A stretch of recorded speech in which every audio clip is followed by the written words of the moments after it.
Hi, welcome back to my channel. Ngasi sigi video sida akoi eyelid surgery Asian blepharoplasty akoi gi lon haragana mithup semba mithup hapa sigi surgery se cost kya lege price kya lege si yingminasi sigi surgery se akoi Manipur khatang da tawba nate mapan lamdus loin tawnarine Japanese, Korean, Chinese, Southeast Asians moisu loina pamnarine moigi eyelid to fall yaw to moisu pick na fall ama hapaga moigi self confidence, self esteem, confidence and moigi looks enhance tawbagi moisu loin tawnarine so sigi surgery se USA da su tawi UK da su tawi Australia da su tawi adagi Korea, South Korea da su tawi Japan, China, every lam khudimak da tawini moi Asian book khara phajana population da leragadi loin tawnei ne udagi India da su atai mafam da loin tawi for example Mumbai, Delhi, Bangalore so sigi price se kya kya muk lehi se yengminar se so USA da price se moigi dollars da leibado khina Indian rupees to convert taurakanda 2,80,000 muki chang dalai average sidagi hen buzulerangani sidagi lower oi buzulerangani adudi doctor ki popularity hospital or clinic ki location mogi lam dugi cost of living does depend away adi UK gisina around 2 to 5 lakhs muki marak dalai do for example London gi khwai apawa plastic surgeon or yang khalase cosmetic surgeon aduga mado my clinic to yam phajaba mafam the location to yam phajaba mafam leng khalase adudi maybe 4 to 5 lakhs mu lorum bi ai adudi khar lapna leiba yam popular oi the surgeon go magadi maybe 2 lakhs lorum bi ai but 2 lakhs makha dagadi adadi tongna da male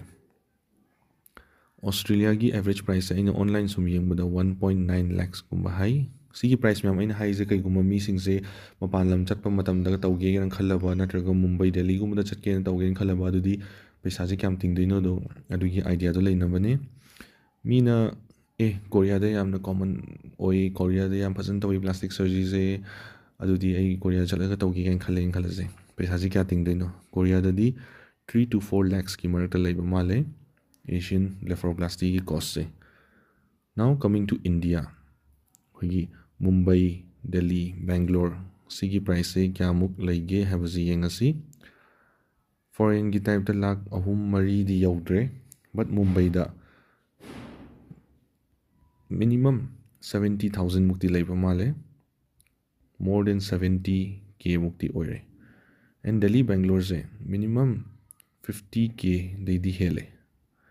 adagi sidagi hen muzlerangani 80k lobo lerangani 1 lakh lobo lerangani 1 lakh ka phazan hen muzlerangani Mumbai da 70k ga hai hoziki minimum ne matam amigi yam popular oiba plastic surgeon ama 15 years back 75k lawi habagi aina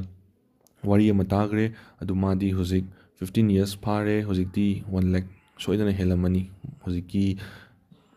lifestyle and pricing cost of living ga higher gadi so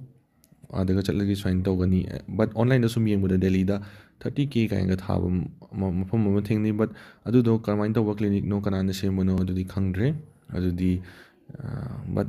other minimum price di smain leire now coming to Manipur da khoina eyelid surgery to was a price kya muk lei si just rough idea ama pinam ne hospital amagi clinic amagi exact price aina sida state tongnabagi video semba natte Manipur da khoina eyelid surgery to was a price se minimum 10 mukti oini 10 gi mathak ta ngakta lei aduga maximum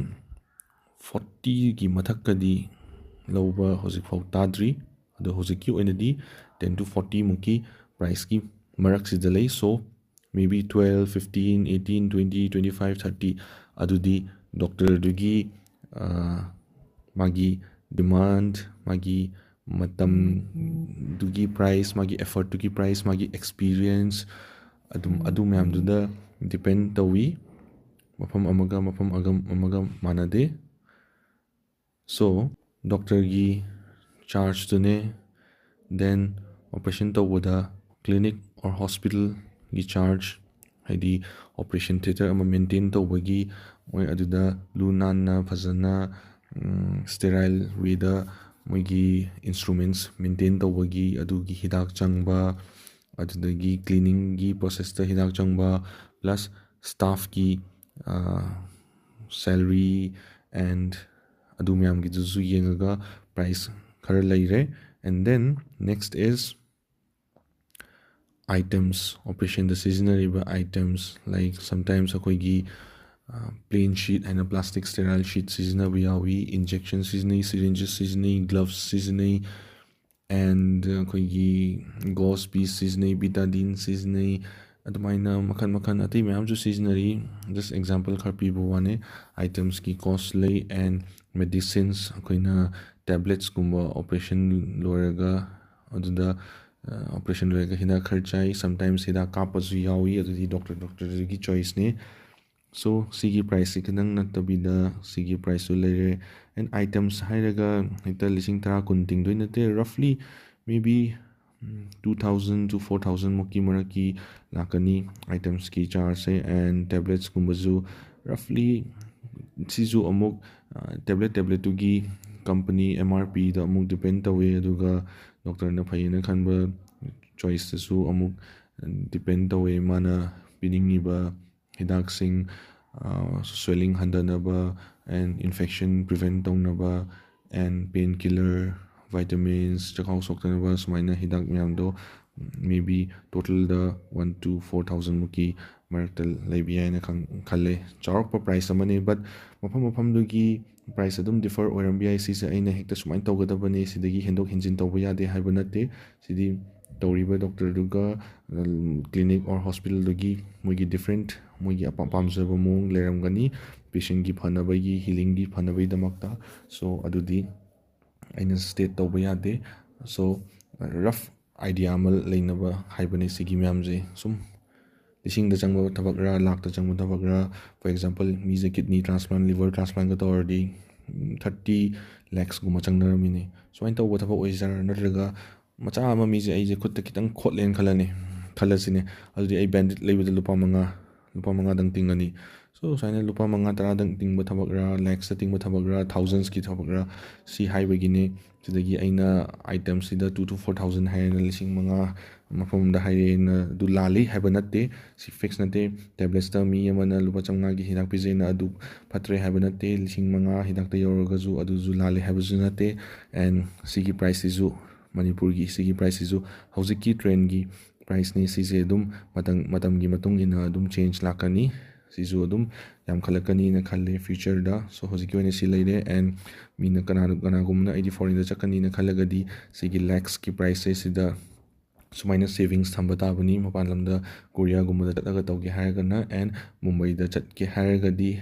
khutta lakh ama thamaga chapana pharani kaigina da moigi 50k ga haije sidai sida amu hida kai ga gi pesha yawam da biya adagi moigi dressing tawgi pesha or atai extra cost kar leram bazu ya duna 1 lakh guma pairagadi mumbai bangalore gumba da chatpasu yagani na khalle so si leire charopa ma eyelid surgery asian blepharoplasty mithup semba mithup hapagi price se. Thank you for watching this video sigi video se nungai na khallagadi video sida like tawbiramo hadi nungai ba hairagadi kane na khallagadi like tawbiramo and channel da subscribe tawbiro for more future cosmetic related videos cosmetic khadang nate sigi channel zida videos semize atai medical knowledge ki videos se dum lakani. Thank you so much for watching. Bye.